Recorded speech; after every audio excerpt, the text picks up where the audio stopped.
Finally, I don't have to see you anymore. You've been living here without paying, but now it's time for you to go. We've put up with your freeloading for too long. Okay, I get it. I'll go. Thanks for everything. I packed my things fast and left the house where I'd been living with my in-laws. I saw my mother-in-law smiling happily as I left. I chuckled to myself, putting on a sad face, but I knew what was coming for this house next. Hi, I'm Emily, 32 years old, and I work from home. I've been married to John for 5 years. We were happy together, but things changed in our 4th year of marriage. Suddenly, my father-in-law got sick, and we had to move in with my in-laws to take care of him. We thought it would only be temporary, but John's the only child, so we ended up staying longer to help out. I even thought about quitting my job to take care of him, but luckily, I could keep working from home. Living with my in-laws was chaotic at first, but then came some issues, especially with my mother-in-law. Emily, when are you going to start doing some housework? Get cleaning and cook dinner already. I'm not just lazing around, mother-in-law. What are you talking about? You're always on that computer, surfing the web. You must be goofing off instead of doing work. The idea that using a computer means wasting time is old-fashioned. I got special permission to work from home. I didn't want to waste the skills I've worked hard to get, so I balanced my job with taking care of the house and my father-in-law. It felt good when, after about 3 months of hard work, I managed to earn as much as before. I had to work extra hard because it was tough to manage on just John's income. I'm glad we'll finally have some extra money. I want to save up, I thought. But things got harder for some reason. It seemed like our savings were just going down. When I checked our spending, I realized John was spending a lot. And I found out my mother-in-law was spending a lot too. John has always liked to show off, often treating his coworkers to lunch.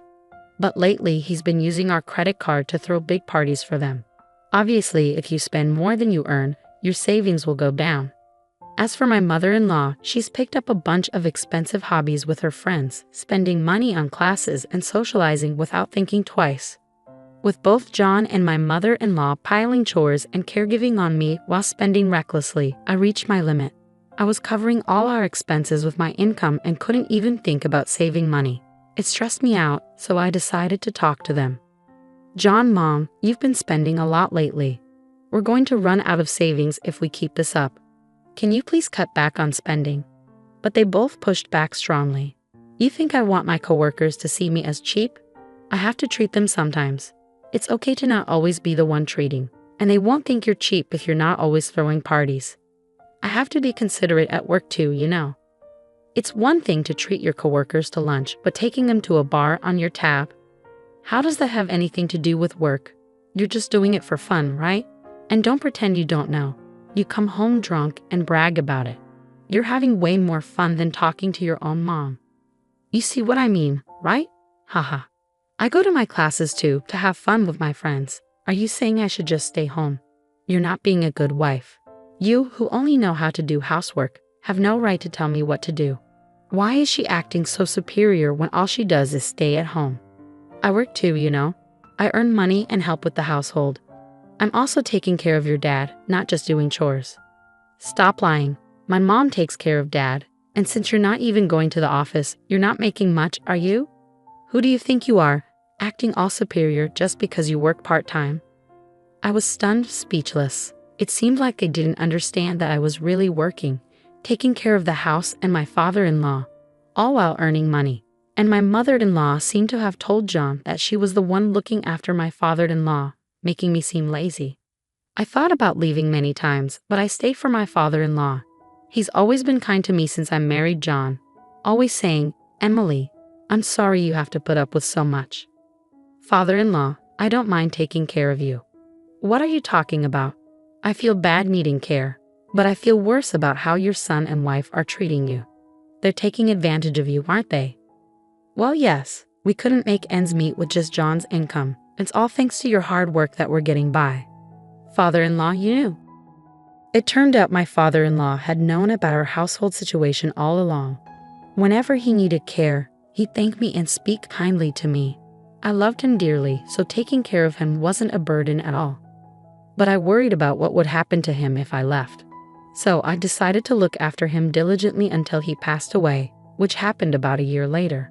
At his funeral, I cried the whole time, grieving deeply for him. But my mother-in-law, without shedding a tear, coldly asked me why I was crying so much. It was clear she wasn't grieving like I was. So I replied, "My father-in-law has passed away. Of course I'm sad. I've been taking care of him all this time." Upon hearing my reply, my mother-in-law exploded with anger, as if I didn't take care of my husband at all. But the truth was, she hardly took care of him. Instead, she took advantage of me, avoiding both housework and caregiving by claiming she was too busy with her hobbies. Yet she always managed to find time to go out. She played the victim, pretending to cry in front of relatives. From the outside, it looked like I was the bad daughter-in-law. People would say, "Stop being so hard on your mother-in-law." Some even took her side and blamed me. I was just grieving my father-in-law's death, but even strangers blamed me, which made me furious. I chose to distance myself from our relatives. Then, John noticed me and approached to complain. "So you embarrassed my mom in front of our relatives, huh?" "What? I don't understand. I was just crying and grieving your dad's death. Then, your mom came out to me, making snide comments. That's all. I heard you were talking like she did nothing for my dad." "I didn't say that. I was just saying how sad I was that your dad, who I had been taking care of, passed away. Maybe it sounded like I was blaming your mom because she didn't do anything. But in reality, are you looking down on my mom?" "No, I'm just telling the truth. And if you're so upset, you should have helped me out. Don't you think you could have taken better care of your own dad?" "Why are you blaming me too? I'm not involved in this. You're his son. Didn't you feel any responsibility to take care of him?" "I had work. It was your job as a housewife to take care of him." "That's not fair. I have work too, so that doesn't make sense." Our argument got heated, and panicked relatives intervened to break it up. Though the argument stopped, my husband and I didn't speak for the rest of the day. Later, after handling all the funeral arrangements, a lawyer talked about the inheritance. "I'd like to discuss the will regarding the inheritance after your father-in-law's passing. It states that the family home and land will be given to his son John, while the remaining assets will be split equally between his wife and daughter-in-law, Emily." "What? Why would Emily get a share? I'm his wife. Shouldn't everything else be mine if John gets the house and land?" "Your husband wanted to acknowledge Emily's dedication to his care. He wished to leave her a portion of the inheritance as a gesture of gratitude. This was his decision, and it cannot be changed." "Ah, I understand now. So Emily was just looking after him for the inheritance." "Why would you think that?" "It must be. Why else would she dedicate herself to caregiving?" "I've had a good relationship with my father-in-law ever since we got married. I took care of him to repay his kindness. If you think it's impossible, why did you push the caregiving onto me?" "Mother-in-law, why would you belittle me like that? Don't talk nonsense." "I understand now, so let's just leave it at that." When the lawyer was there, my mother-in-law couldn't say anything rude, so she kept talking, looking annoyed. "He made that decision. Well, I suppose it's a way of saying thank you for taking care of him. There's no other explanation." Then the lawyer kept talking. "Can I go on? Your father-in-law wrote a note saying Emily doesn't have to look after him anymore." When the lawyer said that, my mother-in-law's face, which had been angry before, suddenly changed to a happy smile. "I got it. I get what it means now." "Oh, what do you mean?" My husband looked confused by his mom's sudden excitement. "It means Emily doesn't have to stay here anymore. Since she won't have to take care of my husband, the money split wasn't a thank you, it was just like a goodbye payment." My mother-in-law twisted my father-in-law's will based on her own ideas. She misunderstood it the way my father-in-law, and I wanted her to misunderstand it. Actually, before my father-in-law passed away, we talked about this. He wanted me to be free from this house after he died. He planned to trick my husband and mother-in-law with the will, so I could leave without any fuss.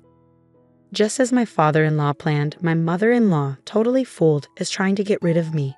While hiding my true feelings, I acted shocked by the will, saying, "Oh, father, why would you do such a thing? See, even my husband doesn't see you as his precious daughter-in-law. John, you don't need Emily anymore, right? Just divorce her already." "John, you wouldn't suggest divorce, would you?" I looked at John with tears in my eyes. After a long pause, he finally said, "Yeah, it seems like the best choice. I've got the family property and Mom got the money.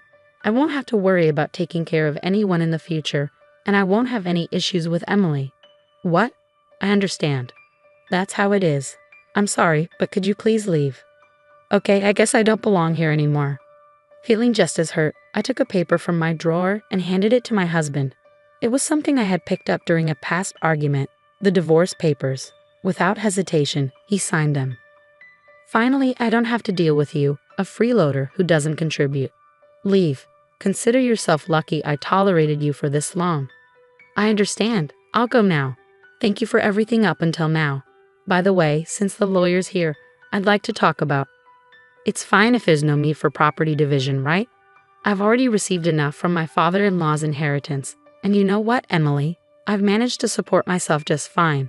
It would be greedy of me to ask for more. Well, you have a point. Okay, that settles it. Please leave this house as soon as you can. I hurriedly packed my things and left the home where I had lived. My mother-in-law watched me go with a gleeful expression, unaware of what was to come in that house. After leaving my in-laws' house, I wasted no time in submitting the divorce papers to City Hall. When I arrived at the apartment I had rented ahead of time, I couldn't contain my excitement as I shouted in the spacious room. Yes, I'm finally free at last. I couldn't help but let out a yell of joy. I was so relieved to be liberated from the painful married life. I owe a huge debt of gratitude to my father-in-law, who orchestrated my escape from that house. Since then, I've been enjoying a comfortable life on my own. While I had gotten used to working remotely at my in-laws' place, now that I've left, I have much more time to focus on my work. As a result, my income has increased, and I'm able to live a luxurious life without any disturbances. One day, I received a call from my ex-husband. John, it's been a while. What made you call? Emily, please, we're struggling. Can you help us out? Is this a joke? Weren't you the ones who kicked me out? Even though we're earning the same, we're barely making ends meet. We can't keep living like this. Oh, that sounds rough. I decided to lay it out straight. Well, that's because my salary isn't supporting the household anymore. What do you mean? Can't you see? You couldn't sustain your lifestyle just with your income, even though you were spending lavishly, and I couldn't afford our lifestyle on my own. Nonsense. You've always been wasting your salary on yourself. The only reason we managed was because of the money I was bringing in. At your ages, your spending habits, both you and your mother, are just ridiculous. What? So how much were you making, Emily? Let me think. It was around $4,800 a month back then, I think. You were making that much. Yes, I was. But you never knew, did you? By the way, now that I'm not held back, I'm making even more. Haha. Even over the phone, I could sense my ex-husband's surprise. Emily, what do you say we give living together another shot?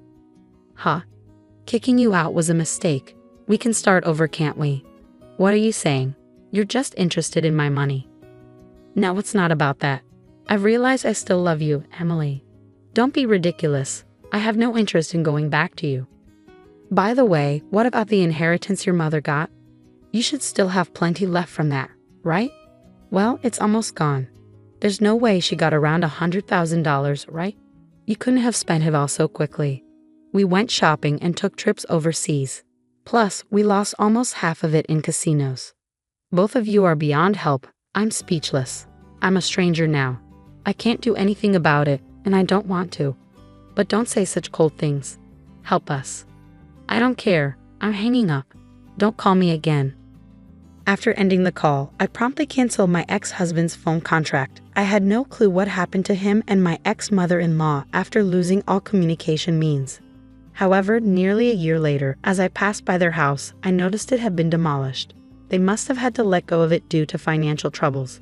But honestly, it wasn't my concern anymore. As for me, I decided to fill my newfound free time with a new hobby and started attending a wine class I'd been interested in. There, I met a man 2 years older than me who showed a keen interest in me. After a year and a half of dating, we tied the knot.